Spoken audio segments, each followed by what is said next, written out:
Uma mensagem de final de ano para 2022, de votos para 2023.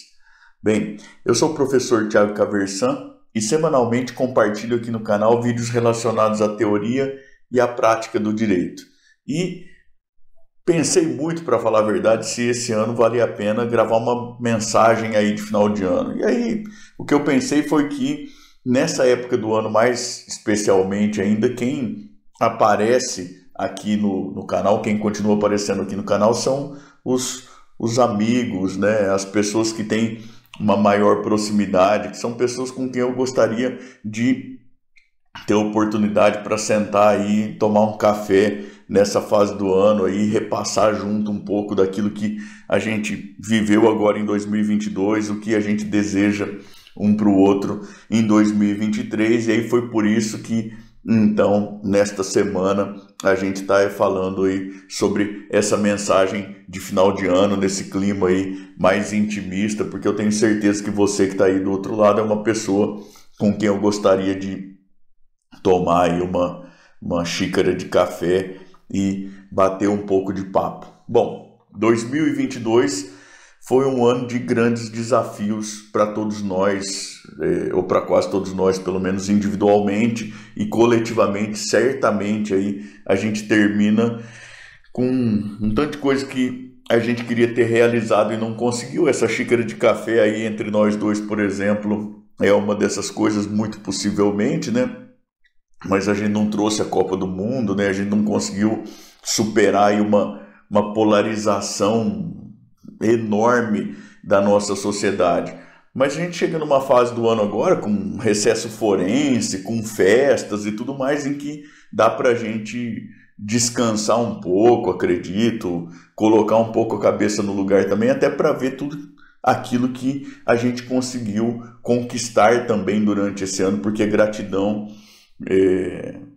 o fato da gente estar respirando já é um presente enorme, né? Com tanta gente que nós ainda estamos numa fase aí que nós não sabemos se superamos ou não a pandemia. Os números voltam às vezes a preocupar um pouco. A gente olha o cenário internacional e tem algumas inseguranças ainda, né? Então a gente tem um motivo enorme de gratidão, que é o fato de estarmos aqui com a possibilidade de realizar as coisas, de sonhar ainda, né? E tudo mais. E sim, não dá para desprezar o fator religioso também, né? A ideia de religião que vem lá do religare, de se reconectar com o universo, com os semelhantes, consigo mesmo, né? E nessa época de simbolicamente nascimento aí de novas esperanças, da possibilidade de transcendência, e isso eu vou te falar até que independentemente da religião aí que você professe, a ideia agora é talvez aproveitar mais a espiritualidade no seu sentido mais genuíno do que uma ideia de religião no sentido sectário e tudo mais.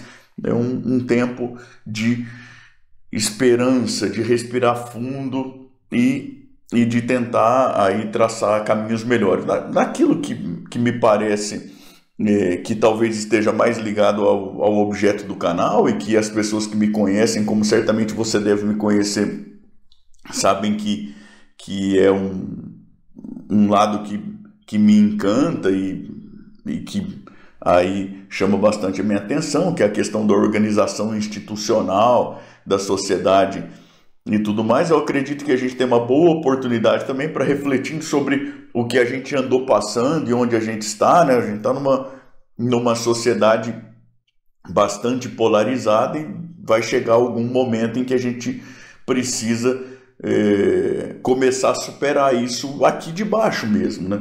Porque vejam que assim, a gente tem grupos políticos que parecem absolutamente antagônicos no cenário nacional, mas que, para quem não tinha percebido ainda, já dá para perceber que aquela ideia de chegou com uma baita oposição, seja de um lado ou seja do outro, não é bem verdade, porque a maior parte é de uma massa que aí conversa com um ou com outro lado, e vou te falar que isso tem lá os seus aspectos negativos, mas já dizia o Aristóteles, né? A política é a arte do diálogo, e a ideia de que se vai fazer política sem dialogar assim, pode parecer heróica, mas é quase ingênua, é talvez cândida no sentido filosófico do termo, né?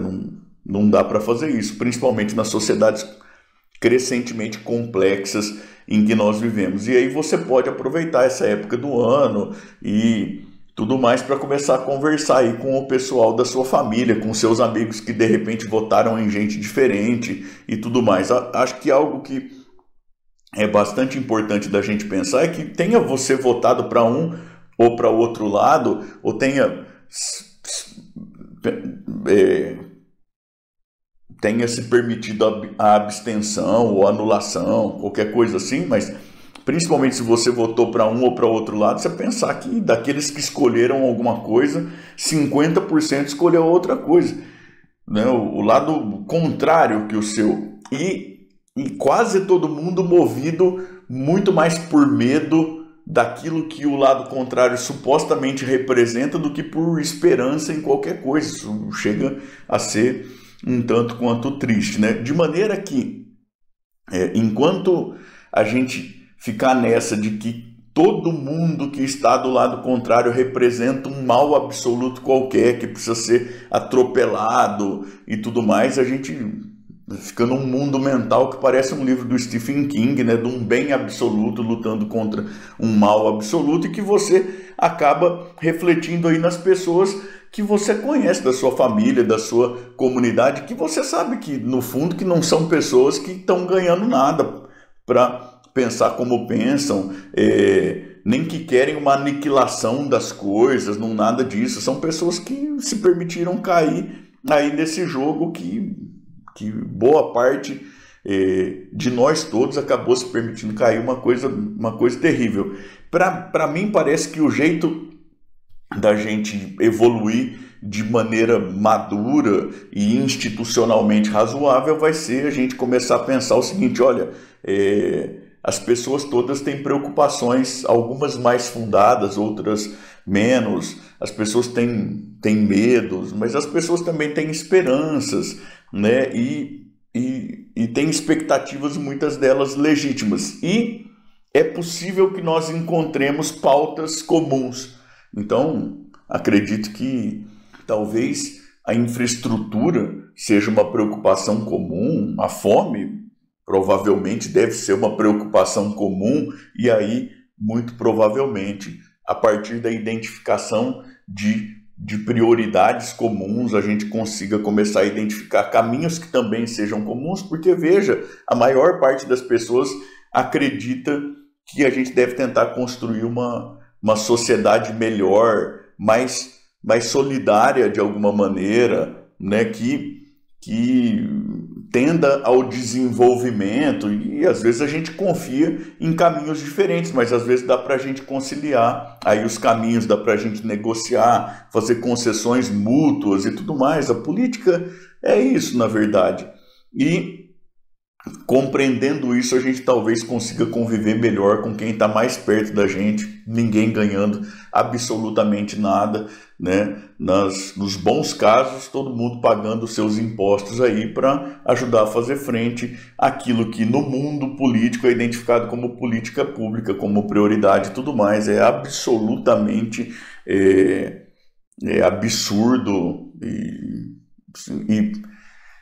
e desprovido de eficácia social você brigar com a sua mãe, com seu pai, com seu irmão, com seu filho, com seu avô, com seu tio, com seu primo, com o seu vizinho, com o seu colega de escola ou de trabalho, sei lá, por conta desse tipo de coisa. O que a gente precisa reaprender de novo é conversar, identificar aí as nossas preocupações e pautas comuns e legítimas e tentar encontrar caminhos aí que a gente possa, sem sacrificar a nossa própria consciência, trilhar junto para fazer frente a esses desafios, principalmente em uma sociedade como a nossa, em que a gente precisa tanto conseguir crescer para se desenvolver, né? Vejo que na Europa, né, a gente tem lá gente famosa, Sérgio Latouche, por exemplo, falando que só há desenvolvimento com decrescimento, discurso que faz bastante sucesso aqui, sociedade em que nem crescer a gente conseguiu ainda, né? Então veja que dá para a gente discutir tudo mais no campo das ideias, porque eu tenho certeza que tem gente que vai discordar do que eu acabei de falar agora, mas a gente discutir no campo das ideias e tudo mais do que ficar brigando aí com o vizinho, ou com o parente, ou com o colega de escola ou de trabalho por um ou por outro político, porque isso talvez seja ainda pior do que brigar por futebol ou por religião, sei lá, qualquer coisa. Aliás, eu espero que você não brigue por religião, principalmente nessa época do ano, que você, aí num nível não de religião no sentido sectário, sim de espiritualidade, você aproveite aí a época para se reconectar com as pessoas que são mais importantes para você.